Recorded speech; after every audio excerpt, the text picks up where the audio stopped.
Hello, I'm Reverend Sally White. My sermon is entitled The Fullness of God's Glory. It is based on the prophetic commission of Isaiah, chapter 6, verses 1 through 8, as well as Peter's initial invitation to discipleship by Jesus in Luke, chapter 5, verses 1 through 11, and a commentary by Bruce Epperly, professor at Lancaster Theological Seminary. We will be invited into a world of new illumination, divine revelation, and a deeper realism of faith in understanding the fullness of God's glory. Besides Annie's understanding about God as learned in Sunday school, besides her awareness of God expressed in the Holy Trinity, this little 10-year-old girl had an encounter with the fullness of God's glory as she held a hazelnut in the palm of her hand. There were a couple of things Annie noticed about this particular nut. One thing was its round shape. Next was its size, and she thought that because it was small, it was vulnerable and would easily perish within its surroundings. But then she felt how hard the hazelnut was, its shell, and she understood something special about God's caring and protective nature. That this little nut would last because it has purpose. And it has a purpose within this magnificent creation. Likewise, everything that God has created, great or small, has a purpose. And that's good. Annie had what theologians call a theophany. An encounter with divine otherness in a way she was able to understand. How about you? Where, when, or in what circumstances have you had a theophany? How did you encounter the divine otherness? And how did it happen? Was it while you were walking on a trail or hiking through the forest? Maybe it happened as you witnessed new life when a calf was born, or in observing the growth process of tiny seedlings in a field. Perhaps it happened while assisting a skillful surgeon in an operating arena. It could be that you haven't experienced a theophany yet. Or if you had, you didn't recognize it. At any rate, one thing about theophanies, they are more than momentary recognitions that casually come and go. They are profound. Profound encounters that one remembers. They are encounters, experiences that can change a person's life, sometimes a person's vocation. For Annie, her encounter made her more aware of God's fullness through the mystery of nature. Isaiah's encounter was transformational, resulting in his call of prophetic commission. And Peter's encounter of God's glory was in and through Jesus while fishing. And these current times that are so turbulent and unsettling, violent, and even scary, it's hard to recognize God's glory, isn't it? It's hard to see God working in anything. We see the violence here,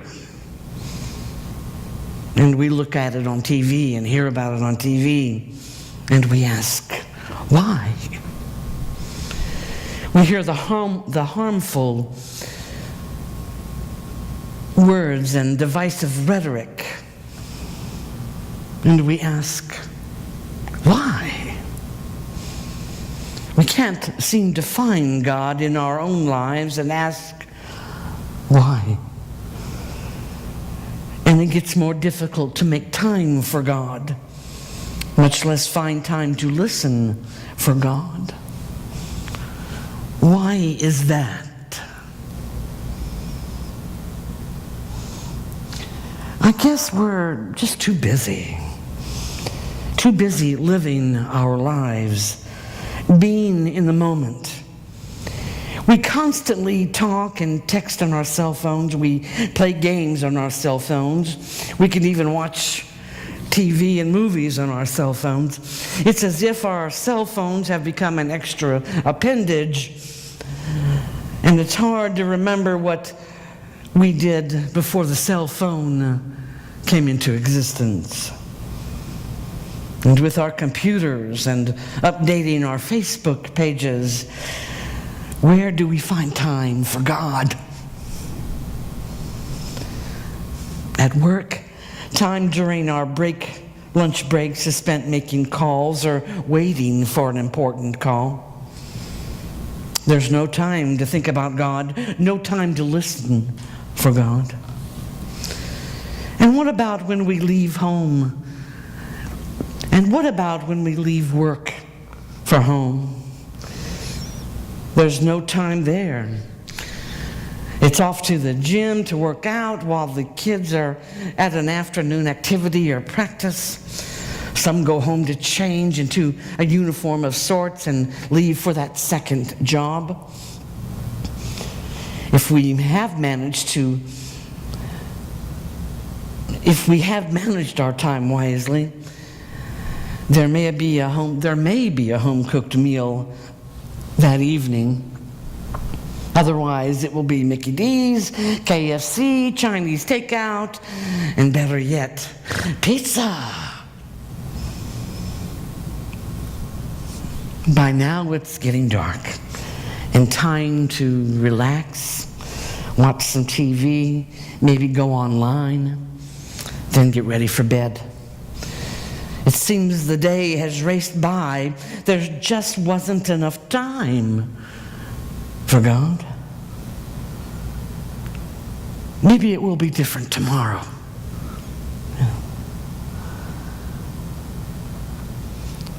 As average, ordinary people, we tend to domesticate God, and we want to know what God can do and will do for us before we commit our time and energy to God's service and will. So in many ways, the times we live in aren't all that different from those of Isaiah or Peter, except for the technology thing. They were living in a turbulent time. They were living their lives. They weren't thinking about God or paying much attention to God's presence in their lives. They were more concerned with what was happening in the moment. Annie was just a normal, inquisitive 10-year-old when she understood about the fullness of God.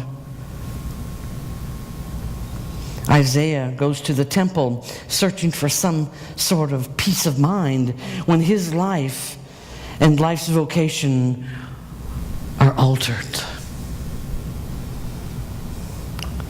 Peter was doing his life's work, fishing, when the fullness of God's glory in and through Jesus showed him a deeper realism of faith. Their encounters provided them with hope and a new spiritual awakening. Annie, Isaiah, and Peter were ordinary people. They weren't all that special, or for that matter, religiously devout people. But their lives and lifestyles did not disqualify them from being instruments of God's glory. They made time for God. The theophanic encounters of Annie, Isaiah, and Peter can give us hope as we seek to live faithfully and provide spiritual guidance to others. During the difficult times when we are ready to give up or positive we have done all we can, it is comforting to know that our lives and our world are, as Bruce Epperly writes, characterized by more abundance than scarcity. Because as we go deeper in truth and faith, we discover there is more. We discover the love and care by others, random acts of kindness by complete strangers, the compassion and generosity of individuals, organizations, and foundations. Centers and agencies are there who help in providing food and clothing, housing, school supplies, monetary assistance. Social clubs are erected and come about for our youth and senior citizens. Sanctuaries of refuge and safety are available. And yet, even discovering our own untapped reservoir of energy and inspiration comes around. Theophanic encounters can inspire us to vocations never thought possible. They can transform our lives, even change our perspectives. And the thought of a deeper understanding of truth and faith can also scare us, because it means we might have to change. And most of us don't welcome change. We don't want to change. We don't like change, so we retreat into our safe zones. We are content with things as they are. Thusly, we become stagnant in our own discipleship. However, if we affirm the fullness of God's glory as espoused in the Holy Trinity, and that God is ever-changing and moving through our lives, even when we are least aware of it, as Professor Epperly writes, then the encounters of Annie, Isaiah, and Peter remind us that life-transforming inspiration may be right around the corner, in the next encounter, even in today's worship. And once we're open to God, once we make time for God, once we listen for God through prayer and meditation, hospitality, and mindfulness, we open ourselves into a deeper understanding of the fullness of God's glory.